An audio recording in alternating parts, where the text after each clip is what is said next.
تو قرآن اہل بیت بار بار حضور اکرم صلی اللہ علیہ وآلہ وسلم کے سمجھائندہ رہا۔ پوچھنا چاہوں کہ قرآن اور اہل بیت کا کیا تعلق ہے، اور حضور اکرم بارہا ہمیں اس کے بارے میں سمجھاتے رہے، اس کے حوالے سے کیا کہیں گی؟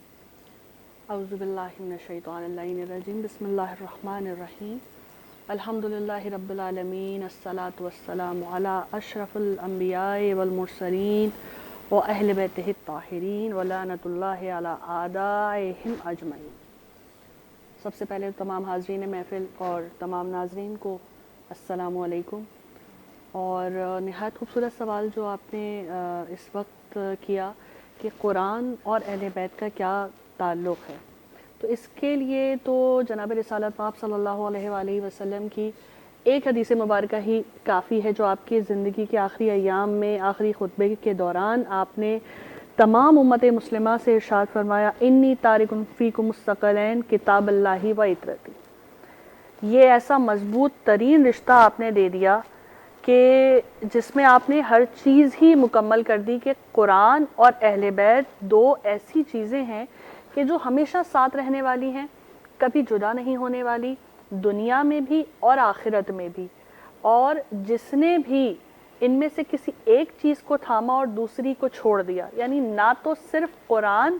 اور نہ ہی صرف اہل بیت، دونوں چیزوں کو برابر سے آپ نے لے کر چلنا ہے۔ وجہ کیا سمجھ میں آتی ہے کہ قرآن وہ کتاب ہے کہ جو صامت ہے،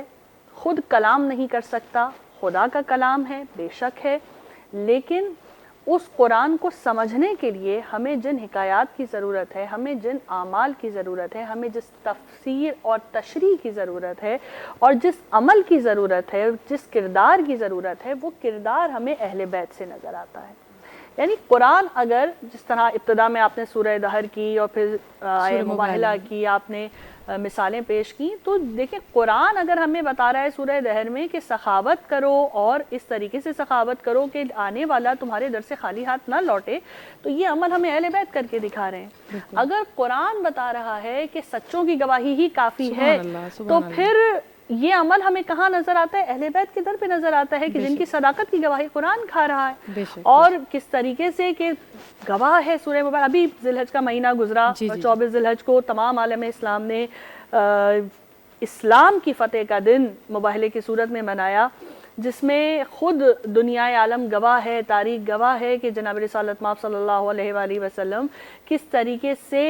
اپنے اہل بیت کو ساتھ لے کر گئے ہیں۔ فَقُلْ تَعَالُوا نَدْعُوا أَبْنَاءَنَا وَأَبْنَاءَكُمْ وَنِسَاءَنَا وَنِسَاءَكُمْ وَأَنفُسَنَا وَأَنفُسَكُمْ ثُمَّ نَبْتَهِلْ وَلَعْنَةُ اللَّهِ عَلَى الْكَاذِبِينَ۔ تو ثُمَّ نَبْتَهِلْ نَجَلْ وَلَعْنَةُ اللَّهِ عَلَى الْكَاذِبِينَ کہ دیکھو اب جو جا رہے ہیں وہ ایسے سچے لوگ ہیں کہ اگر انہوں نے ایک لفظ اپنی زبان سے نکال دیا تو پھر پروردگار عالم کو ایک لمحے کی بھی تاخیر نہیں ہوگی کہ وہ نصارائے نجران کو دنیا سے نیست و نابود کر دے۔ اور میں کہوں گی کہ وہ بھی بڑے سمجھدار لوگ تھے کہ جنہوں نے سمجھ لیا اس بات کو، اور سمجھنے کے بعد وہ خود بخود پیچھے ہٹ گئے۔ تو یہ اعمال ہمیں کہاں وہاں سے نظر آ رہے ہیں کہ قرآن بار بار کہہ رہا ہے کہ معاف کر دو۔ سب سے بڑی انسانیت ہی معاف کر دینا ہے، بدلہ لینے میں کچھ بھی نہیں، اگرچہ کہ قصاص کا حکم بھی موجود ہے، لیکن پھر بھی قرآن کہہ رہا ہے کہ سب سے بہترین عمل یہ ہے کہ تم اپنے دشمن کو بھی معاف کر دو۔ تو یہ عمل ہمیں کہاں نظر آتا ہے؟ در اہل بیت پہ نظر آتا ہے۔ کربلا کا پورا واقعہ گواہ ہے، وہ بلند ظرف ان کا، بالکل وہ بلند ترین مقام کی جہاں آپ کو جناب حر کا پورا واقعہ نظر آتا ہے کہ کس طریقے سے جناب حر نے رستہ روکا ہے، لیکن جب وہی حر تائب ہو کر امام کی خدمت میں پہنچے ہیں تو امام نے کس طریقے سے انہیں گلے سے لگایا ہے، ان کو نواز دیا، اور بے شک اور ایسا نوازا کہ ماں کا رومال پیشانی پر باندھ دیا، ایسا تو کسی کو نہیں آتا ہوا۔ سلام علیہ ان کو بھائی کہتی ہیں، اس سے بڑی کیا اور بالکل جناب حر کا ایسا مقام و مرتبہ آپ دیکھیں کربلا، پروردگار ہم سب کو جانا نصیب کرے، اور جو جا چکے ہیں انہیں بار بار جانا نصیب کرے۔ جناب حر کا جو روضہ مبارک ہے وہ بالکل الگ سے ہے، اور کربلا سے تھوڑا سا آپ باہر کی طرف جاتے ہیں تو وہاں ہے، اور اس کے علیحدہ ہونے کی جو مختلف وجوہات بیان کی جاتی ہیں، تو ایک وجہ یہ بھی بیان کی جاتی ہے کیونکہ ہراول حسینی ہے، لشکر حسینی کا پہلا سپاہی حر ہے کہ جو کربلا کے میدان میں جس نے سب سے پہلے شہادت جن کا نصیب بنی ہے، اور کیونکہ حر ایک ایسی زندہ و جاوید مثال ہے قیامت تک کے لیے آنے والوں کے لیے کہ دیکھو پروردگار تواب الرحیم کہتا ہے نا وہ خود کو کہ میں تواب الرحیم ہوں، میں معاف کرنے والا ہوں، ایک آنسو تمہاری آنکھ سے بس ندامت کا بہ جائے تو دیکھو پھر میں کیسے تمہیں آنے واحد میں تمہارے تمام گناہوں کو معاف کر دوں گا. اور خود اس کی زندہ مثال ہے. اور ایسی مثال ہے کہ آج تک بھی کوئی بھی اپنے اندر وہ ظرف پیدا کرے، اپنے گناہوں پر تائب ہو، یہ نہیں کہ زبانی کلامی باتیں خالی، تائب ہو، اور نہ صرف نظریات کے ذریعے بلکہ عمل کے ذریعے، صرف نظریے سے نہیں، حضور نے اپنے عمل سے بھی ثابت کیا تھا. میرے ہاتھوں کو باندھو اور مجھے مجرموں کی طرح لے کر چلو، مجرموں کی طرح. یہاں تک کہ اپنی آنکھوں پہ رومال بندھوایا کہ میں نے ان آنکھوں سے امام کی جانب دیکھا تھا عالم میں جلال میں، تو میری آنکھوں پر بھی رومال باندھ دو کہ اس قابل نہیں ہے میری آنکھیں کہ میں امام کی جانب دیکھ سکوں. تو عمل ظاہری بھی اور باطنی بھی دونوں طریقے سے جناب حضور نے اپنے تائب ہونے کو ثابت کیا. اور پھر واقعہ کربلا کے بعد آپ کو وہی کردار اولاد امام حسین کا نظر آتا ہے. جوان بھائی کا قاتل، علی اکبر کا قاتل جب آیا ہے چوتھے امام کے پاس، حسین بن نبی، اور امام نے کس انداز سے وہ کہہ بھی رہا ہے آپ نے مجھے پہچانا نہیں، اگر آپ پہچان لیتے تو آپ اتنا کرم کا برتاؤ نہ کرتے میرے ساتھ. امام فرماتے ہیں وہ تیرا ظرف تھا، یہ ہمارا ظرف. وہ امام زین العابدین کو ویسے ہی شہنشاہ صبر کہتے ہیں. بالکل، امام تو ہیں ہی سید الصابرین، سید الساجدین، ایسے امام کہ جن پہ صبر کا خاتمہ ہے، اور ایسا خاتمہ کہ